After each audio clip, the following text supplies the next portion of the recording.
Hepinize merhaba arkadaşlar. Ben Oğuzhan. Bugün sizlere nasıl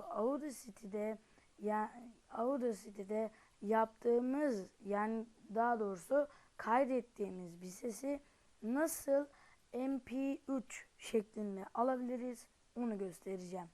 Şimdi diyelim ki biz bir ses kaydettik. Deneme 1 2 3, deneme 1 2 3, ses deneme 1 2 3 diye bir ses kaydettik. Bunu nasıl yapacağız? Şimdi diyelim dur şurayı düzelteyim.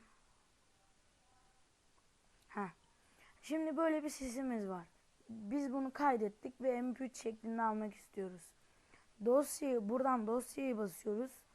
Sesi ver diyoruz. Dosya türü adı.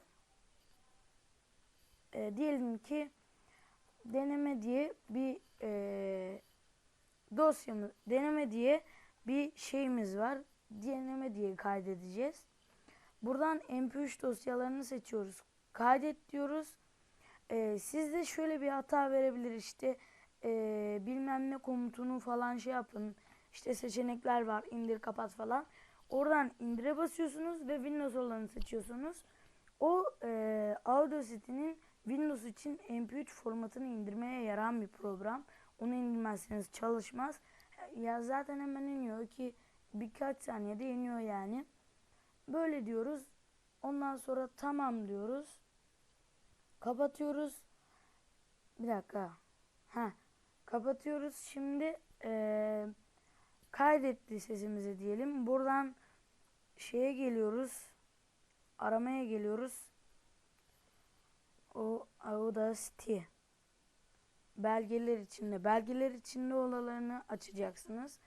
Bunu buraya alıyoruz ve böyle çalışıyor işte. Bir ses kaydettik. Deneme 1 2 3, deneme 1 2 3, ses deneme 1 2 3. Böyle oldu. Yani bu kadar kolay bir şey. Siz de böyle yapabilirsiniz. Kendinize iyi bakın. Hoşça kalın ve bay bay.